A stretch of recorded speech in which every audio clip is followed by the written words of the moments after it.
All right. Ready for part 2? Yeah. Okay, so this is a direct continuation of part 2 of today's show, which is July, I forgot what date it was. 21st. July 21st, 2018. This is part 2, which is an immediate continuation of part 1 that we will download first. And we were just discussing viewer comments that we have had between our 50th show and this one, and just that time period. We have forecasted that we were going to have a surprise kind of giveaway.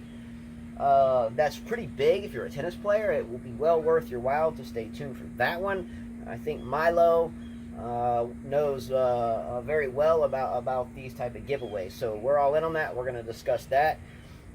So we are going to jump right back into where we left off. If you don't know what we were talking about prior to that, go back to the first one, check that out, and you will be led right up to this point.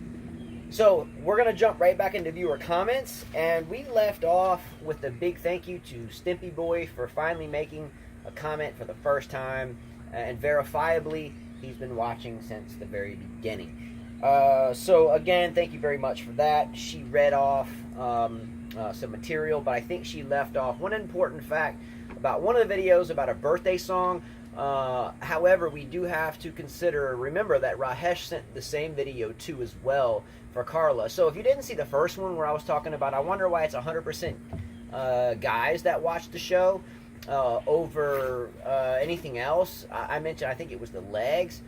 See, now I got him serenading a birthday song. Come on, Rajesh. I like it. Obviously has, you can tell from his picture. But I guess they just wanted me to see. Great stuff, man. I love it. They just wanted me to see how Djokovic was nice. He sang "Happy Birthday" to a fan. But you are a very pretty girl. Okay, well, thank you. But I appreciate the video. What, am I lying about that? No, I'm proud of that. I don't care about all that I can't stuff. be proud of that? Yes. I better be. You know, she's the type of girl when you walk into a tennis tournament, you both got your racket bag, and we're fixing to play mixed doubles together. It makes you just walk that much taller. You're like, yeah, got a girl right here with me. We're fixing to just destroy. Can I go on? I don't know. Sometimes I just want you to sit just like that. Okay, I'm gonna go on. Anyways, thank you for the video, Stimpy and Rajesh. It was basically Djokovic singing "Happy Birthday." Or I told Rajesh the next time to send me that video on my birthday, which is August 8th, same as Roger Federer, the great. Yeah, she has the same. We have the same birthday, except I'm 2 years older than him. So yeah, so she has the same. So remember that. So what she wants to see is when she wakes up on August the 8th of this coming up year, where she turns 39. Yeah. 39. That would be one of those 39. 39. 39. Let's go. Send it August 8th. You'll know because you know Roger Federer's birthday. Almost everybody does. Send it August 8th. She's gonna be waiting for it.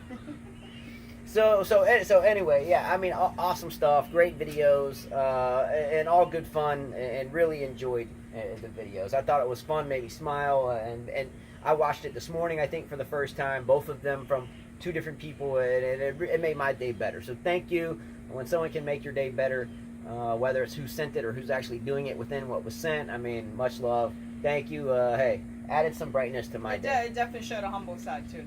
Djokovic. Sorry. All right, so we had another comment that came in from, as I remember, and I may be wrong about this, but I want to say that Winam Chia, and that's spelled Weinamchia.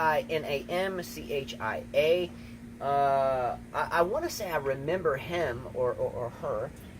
Being a Nadal fan, but I thought I remember this person a while back saying they were disappointed that Nadal lost at Wimbledon, but I don't remember that. Yeah, they did say that they were bummed out that Nadal lost because it was his opportunity. Yeah, so I think Weinam Chia does have some respect for, well, not respect, that wouldn't be the right word, but some I guess passion for Nadal. Right? Yes. So anyway, the only reason why I mentioned this is for two reasons. He had two good nuggets within this conversation. And one of the nuggets is again, he reiterated that he thinks that Djokovic is the best ever over Federer and or Nadal. Okay. No, he didn't say Nadal. He just said Djokovic is the best player over Federer. Okay, That's well, it. I'm guessing we just neglect. I assumed he meant over him as well. But okay, so yeah, quoting. I want to quote. So I'm quoting You want to read the quote? Djokovic is the best player over Federer, but charisma is another thing. Okay, I gotta stop at charisma. So he said because he gets another nugget, and that's what I want Carla, to focus on. Carla's fixing to speak on something, but I want to kind of lay the context into it. So he indicates that Djokovic is the best ever, even over Nadal, but charisma is a different thing. Stop. Okay, that's the previous thought. So the next thought had to do with something with Chris Evert and Martina Navratilova. Now, both of these players, Navratilova and Evert, she has seen playing many a times and met, I think, both of them. I met both of them, yes. I've had the opportunity to see one of them, not in a playing genre, but more in of a spectator, commentator, and media, and around. I was doing a lot of racket stringing at the U.S. Open, and I had the opportunity to be around one of them. But that doesn't mean I have any credibility or whatever, so therefore I will stay mute. So I want her to speak on the second part. If you want to talk about charisma, Evert, Navratilova. Now, I don't know what... He says think Evert and Navratilova. In other words, they were very charismatic? I don't know which one he's saying doesn't have charisma, because obviously he's saying Djokovic may not have as much charisma as Federer, but think about it. Think about the same thing with Chris Evert and Martina Navratilova. So, I mean, I responded to him, but basically I said, in my opinion, Chris Evert had no charisma. Every time, when I met them personally, Chris Evert was very cold. I would see kids asking her for autographs, and she didn't want to do it. She was not the sweetest person that she acts that we see on TV when she's being a commentator. And for Navratilova, surprisingly, she was actually very nice. She had the charisma, very friendly, smiling. So I think that's what he meant by Chris Evert. I think Chris Evert, Navratilova. They were both great players. Yeah, I know that. And we can debate who was better than both. Yeah, I know. We're not going to get into to all of that. When I was a boy, my sister was 4 years older than myself, and my sister at her age was very advanced for her age. Unfortunately, she lost track of the game in the high school years, and hopefully she gets back into the game at some point in time. But in those years, she was a quite dominant young player. And two of the players she watched and that we all watched. Don't forget about Sabatini during this standpoint. Don't forget about Graf during this standpoint. And don't forget about... Well, they came after them. Yeah, but they were still... They were still look, there. Look, some of the best finals I ever saw were Graf and Sabatini. Agree. So let's not forget about that. I think you had a very aged Navratilova. That's true. But at the same time, they still... still kind of ran the gauntlet at some point in time together. Yes. What about Sanchez Vicario? And you have Monica Seles. For me, Graf is my favorite player of all time. I agree. To me, she's the best of all time. I love her game. I love the way she was, So, but yes, you're right. And Graf started the tour, I think, when she was 13, 14. So she did get to play a strong Martina and Chris Evert. They were still young. Yeah. So for me, and maybe this comes out wrong, and maybe everyone will disagree with me, but if I rewind back time, and now granted, I haven't watched a Chris Evert match in maybe 15, 20 years, maybe some highlights on some random media stuff, but I as a boy, I grew up with a wooden tennis racket, at least until I was 9 or 10, and then there was a Wilson Ultra 2, which wasn't a far cry off from a wooden tennis racket. After that, until college, it was an 85 Pro Staff. So a lot of the matches that we watched, the technique, I think, has changed.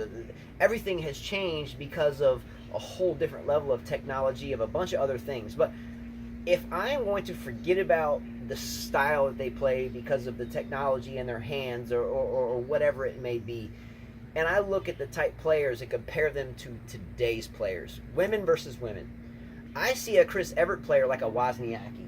Very repetitive, very defensive, very just... But that was 80s game. That was 80s. Yeah, but would you not agree? Like, I think, was it Rahesh saying that, Djokovic was 80% Sampras and 20% Agassi or something? Yeah. I mean, don't you see about 90% of Wozniacki and Evert?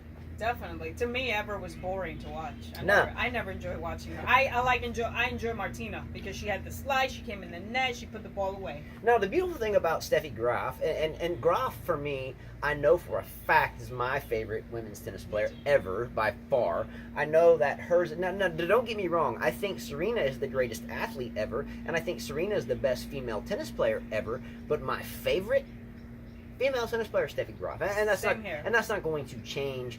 I don't think I can compare Steffi to anyone else, and I don't think I can compare Serena to anyone else. But for me, the way that Steffi dominated with absolutely almost under the radar stealth like a mode. I mean, she had her. I mean, she was always very reserved to me. She was a player. Look, for people that said maybe that I don't like certain type of players because of where they're from.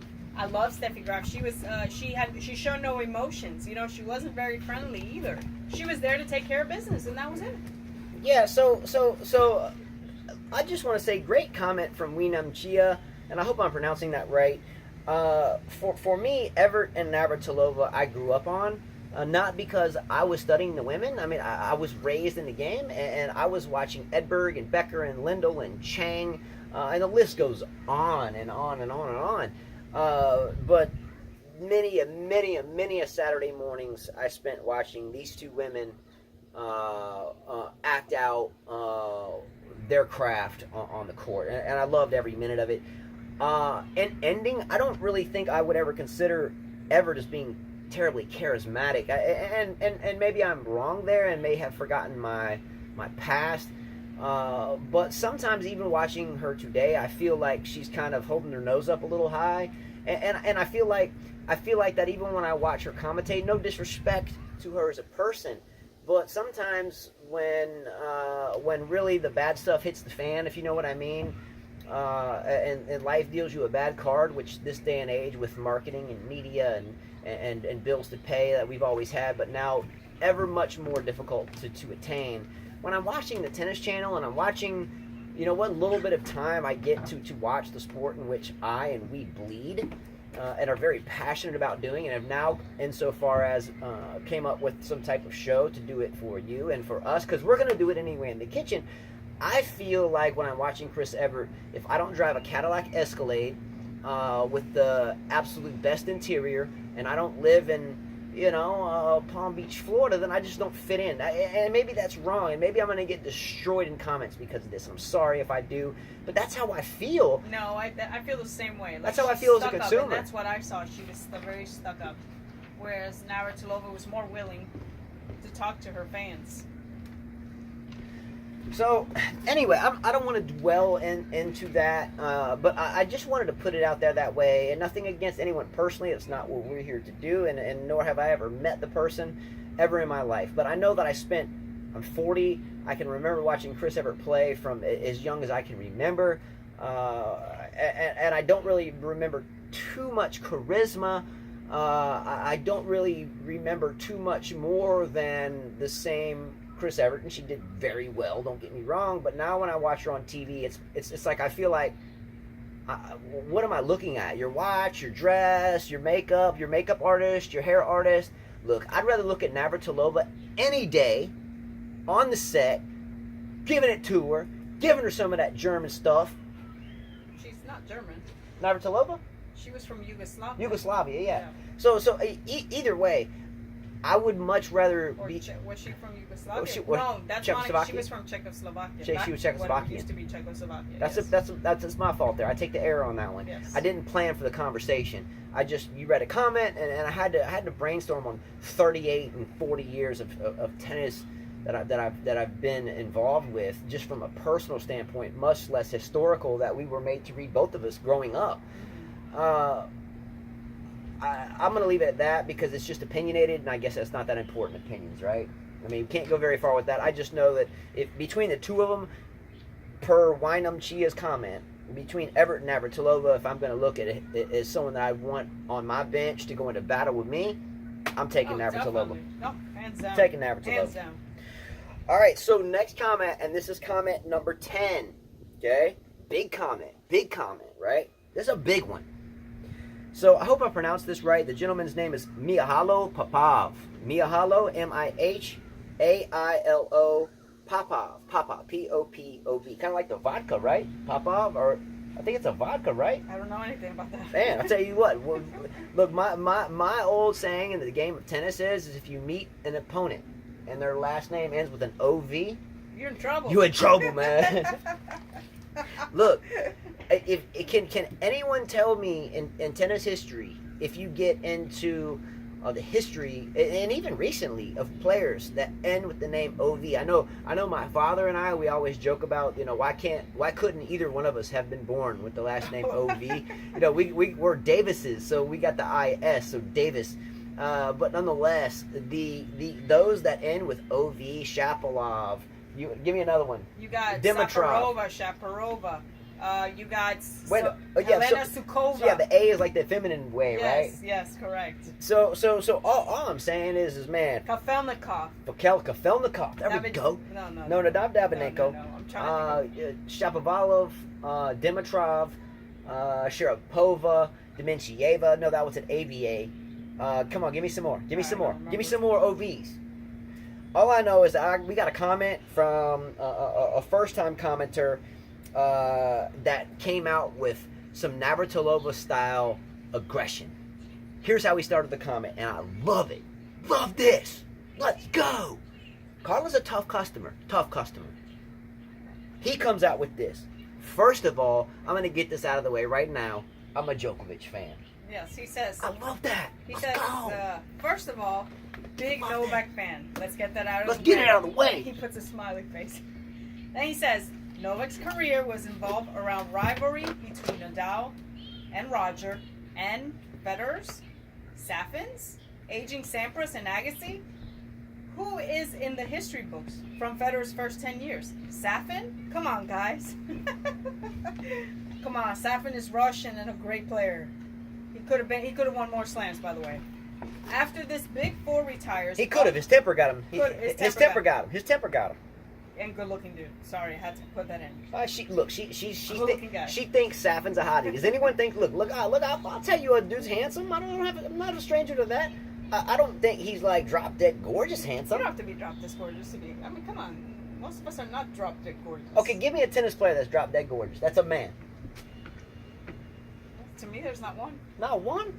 Good, handsome? Like super handsome. Lopez is handsome. Feliciano Lopez. Chachanov, I like. Chachanov, the young Russian player. He's an Ov. Popov, Kachanov. There you go. Let's go. You got, I told you, Safin. I used to love Edberg. Edberg was like my dream Okay, guy. all right, I'll give you that.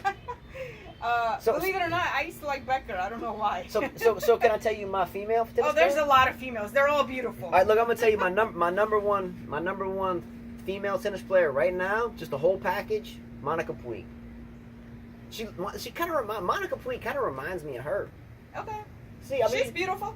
Okay. Yeah. I'm surprised by your pick, but she's beautiful. Okay, you want me to give me number 2? See, I like those thick, dark girls. Okay, I'm surprised by your pick, but they're all beautiful. Almost all of them are beautiful, and it's different from the men. All right, so you gave me like 4. Let me give you another. It's hard for me to think about the men. It's just I like Shapovalov. He's a kid though. Yeah, but he's like a little boy. He's a kid. Yeah. He's not even a man yet. Exactly. Monica Puig was like right there at the forefront. I kind of stopped there. You be my number 2 or my number 1, but I'm just saying. I just said that with all due respect. I mean, Monica Puig is really kind of out there. I mean, really kind of stellar. Too bad her tennis is not out there. She won the Olympics. Oh, ooh. Big deal. Pretty big deal. I'm sure they don't care about that. If you're a gymnast, you care about that, but you don't. If you're a swimmer, you care about that. If you're a skater, you care about that. But not tennis. All right, so let me finish this thing. There you go. He says, after Safin, come on, guys. After this big four retires, all of them will be in the 10 best in history. Novak had it tougher, and that's a fact. Power marketing is amazing. Nike is the best marketing machine in the world.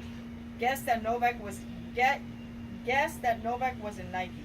No, I think he meant. No, Djokovic never been sponsored by Nike. No. I know that for a Oh, fact. if he would have been sponsored by Nike, he would have been more popular. I agree with that. I agree with that 1,000,000%. Again, if you like a player, and he says, don't you think if Novak? Sorry, go ahead. Watch the wind. He said, if Novak was with Nike, don't you think he would be popular? I agree. Yeah, he would be.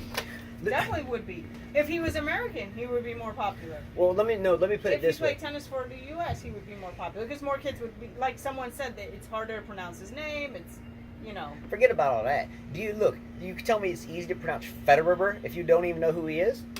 Well, there was a time where no one knew who Federer was. Remember when he was number one? Look, no one knew. There was a time where I coached at a country club, actually a couple of times, or 3 times to be exact, and the pro shop would be stocked with RF logo Nike T-shirts. Cotton. Well, I think they were like dry fit, like maybe whatever, some cheap mix, whatever.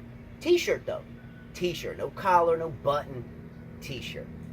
Okay, these kids would come in and buy 89.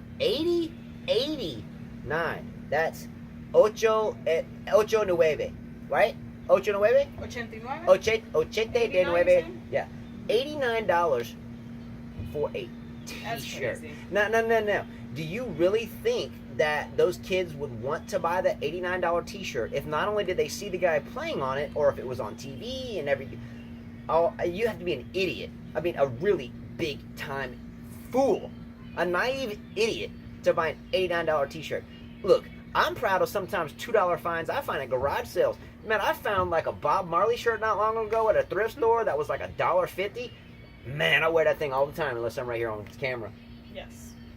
Oh, I'm telling you, happy about it. To go buy an $89 T-shirt? It's outrageous. Let's be real. We're not all rich. We can't afford I don't know who can afford an $89 shirt that's just a T-shirt. Yeah, my department. It's different if you're buying a whole outfit to go out to a ballroom dance or a meeting or something. Are you going to a ballroom dance? Not anytime soon. Am I going to a ballroom dance? No, I don't think so. Look, man, I'm just saying. Or if you have an interview for a job, I can see you spending $89, but for a T-shirt. No, forget about. If I was interviewing for a job, I'd go to the local Goodwill and find me a nice fit. Come on. You tell me I wouldn't. All right, well, let's go to the next comment. Let's go to the next comment because he just added some more stuff. Oh, he did? Yes. Who did? The next viewer that you're going to Someone's getting live comments. So this is the gentleman from England? Yes, he's not actually from England, but I'll get into that. Okay, so are we done with Mahalo Papa? Yes, and thank you for that comment. Yes, you are right. Thank you for that, Matt. And by the way, if you ever want to share the OV in your last name with me and you take my IS, that would make you a Paupis, would be kind of similar to a Spanish word for dad, so we might not want to do that. Paupis. But that would make me Devav. I mean... Then you probably could beat me. I could probably beat her in tennis then, But you don't. You're a Davis, so you can't beat me. Man. I'm going to get that OV one day, the next life, bro, the next life. Love the comment. All right, so new viewer comment coming in. I think this is live? Well, he made a comment first. All right, so he made a comment first. And the gentleman's name is Z, as in zebra, or Zulu. Ivankovo, another OV. Let's go. We got OVs everywhere. All right, so awesome comment. And he states he's from the UK. Is that correct? He explains to you that he's not from the UK. He lives in the UK. He's actually from Croatia. What? Let's go. Give me a good Croatian player, even if it's... Well, he said, I'm originally from Croatia, just live in the UK. So for me, it's more Ivanovic, Cilic, and Koric. Let's go. By the way, this is for Ivankovo. Koric. Baby, can you tell me... This is awesome. I never even saw this. She's just reading it.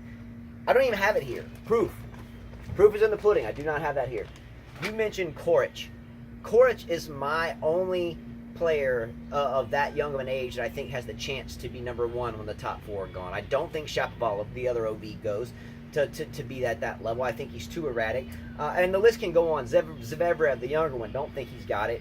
But Koric looks good to me. Cilic, my father, 80 years young, when Cilic first jumped on the scene as a young man, my father always said that Cilic looked like he has the potential to be a really top-notch player. Unfortunately, he's had some injuries, I think. And mental issues. And some mental issues, kind of Murray-ish, if you will. And then who was the other one? Ivanovic. That's what you mentioned. Another good-looking guy. There's another one on my list. And we have spoken at length about Goran on this show in the past 50 shows. By the way, there's a lot of videos of both of us hitting with one another, like ground strokes. We tested woody rackets. There's some stringing videos that we have done where I'm on the stringing machine. There's videos of all the kids, and they go back a long way. But pardon if it looks kind of junkish and thrown together, because in essence, that's really what it was. just walking around on the court. So they may be of zero quality, but if you want to see tennis stringing videos, Carla hitting, and you can see her legs in a lot of those videos. That's a plus, right? Just playing. I take that as a big time compliment. But you can check those videos out too. So Ivankovo comes in and saying he lives in the UK. And I was gonna, until you read that, I had it written in. I wrote here that if you're from the UK and you overlook Fred Perry, Andy Murray, or Tim Henman, and you live there, as a testament to Djokovic. But he's not from there. He's not from there. So I'm going to X that whole part out of my write-in, because I was going to say, man, how can you? Well, now it explains why he would also be a Djokovic fan. Yeah, exactly. So I get it now, and that whole segment just got scratched. So, but I'll tell you what he said. He said, just to add on Djokovic, since it's been mentioned a few times that he was very arrogant at the beginning of his career, or still is, but you have to take into account circumstances in his life. He grew up during the wars in Yugoslavia. His country was bombed by NATO, not going into any reasons why. Also because all of these events, there was not a lot of money. So his father had to borrow money from loan sharks with huge interest on it on top, just to keep his career going. So he had some really tough time in his life. Therefore, his arrogance may be just defensive mechanism that developed during his tender age. That has to be the best comment I've heard. And so, if I put myself, I've been in those shoes and I get it, so I can understand why he's arrogant. Yeah. Best explanation. That comment just came in, and again, we just started pulling this laptop out, so she saw it live and just read it. That was not here on this piece of paper. I was going to give the guy kind of a bad time about not looking at England players, but now he gives us his story. And I'm going to say, no disrespect to whoever the comment of the day went to before, but I have to pull that just for today, and I'm going to put that as the comment of the day. I'm not going to get into the political stuff either. That's not what we do, and nor do I. You actually make me change my mind a bit there, because I got to put myself in Djokovic's shoes, and I've been through hard times, and I know how it is. And let's not forget that for the past, say, 10 shows, we've been discussing how can Djokovic not get as much media coverage, and I'm not picking on you anymore. I think you understand that at this point. But the whole NATO thing and everything else, not getting into that, but it's been so biased for so long, and I think at the end of the day, I think tennis is an international language, and I don't think it should be tied to any of that. Well, he says not going into any reasons why. No, I don't. I'm going with him. I'm with him on the humble way of stating that, and we will remain that way, obviously, because it has nothing to do with it. And for Djokovic to have now 13 majors and to have persevered, I think we all owe him a standing O. You know what I'm saying? That we do. So as this segment ended, I had written in, I was going to say, man, how can you live in England and not talk about Hinman and Fred Perry, even from back in the day, or Murray? But he's not from there; he lives there. So I'm going to scratch that whole segment out. That's a whole new live deal. Thank you for that. That definitely takes the comment of the day. And I must say that I know for a fact, I still had this part written in. I still had at the end that I know for a fact that Carla has a much higher respect for Djokovic. I think a lot of us pay attention to different things in life as we grow up, and the way we've been raised. And the way I was raised is to never believe too much of what you read, because it all comes from media and background. And I know that she was raised in a very tough way, all over the place, from Central America, from New York, all over the place. So she's been through a really, really tough grind, and I don't think she was ever able to have such a detailed way of understanding where Djokovic comes from as a player. So I think at the end of this conversation, and I think we're going to end the whole Djokovic comparison at this point, I think that I myself am much more educated on Djokovic as a player. I've always tried to follow him from the get-go. I learned a lot. And I've always been a fan, where I think now we have turned a non-fan into somewhat of a fan. Yes. So, in ending, so I'm going to check time real quick and see how much time I have for this, because this is just kind of the fun part. All right, 28 minutes, so I got 4 minutes. This is going to go quick.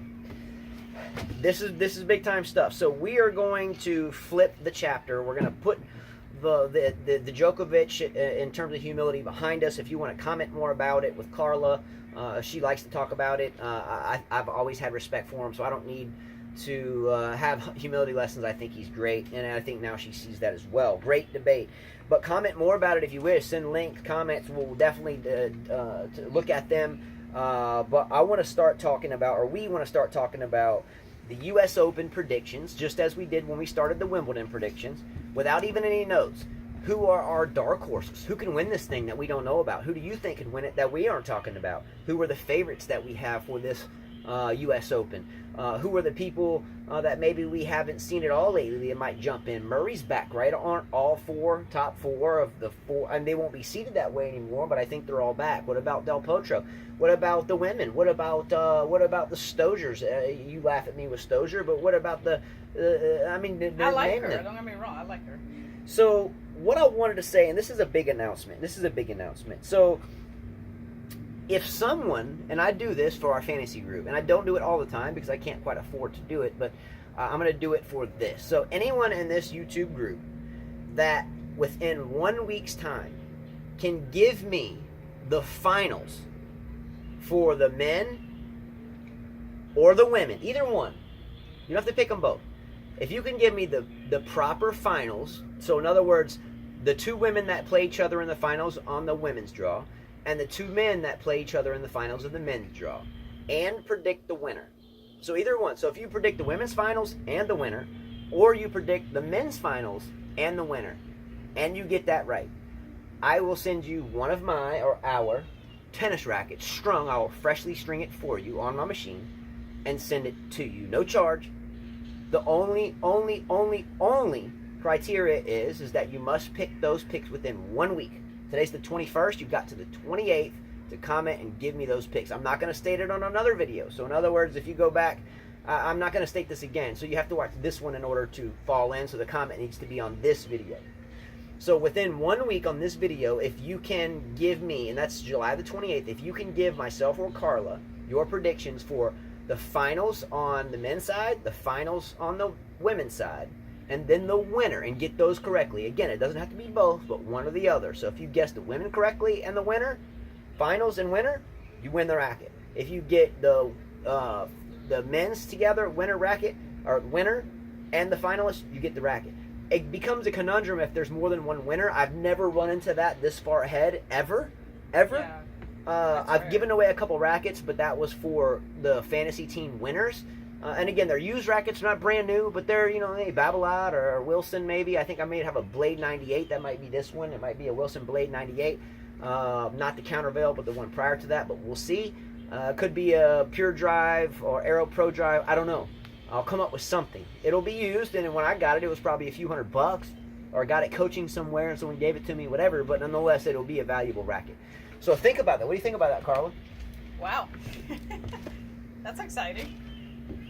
So let's do I got 1 minute and counting. So let's do the predictions of who we think are going to be our U.S. Open contenders. Let's do them in comments. I'm about to run out of time, like ticking down. But give me those predictions. We're going to do a racket giveaway. Thanks, everybody, for watching. Thank you so much. Subscribe below, like below, and as always, Carla says, adios. I had to rush that at the end. I ran out of time. I'm sorry. More on the racket and the fantasy team later. See ya.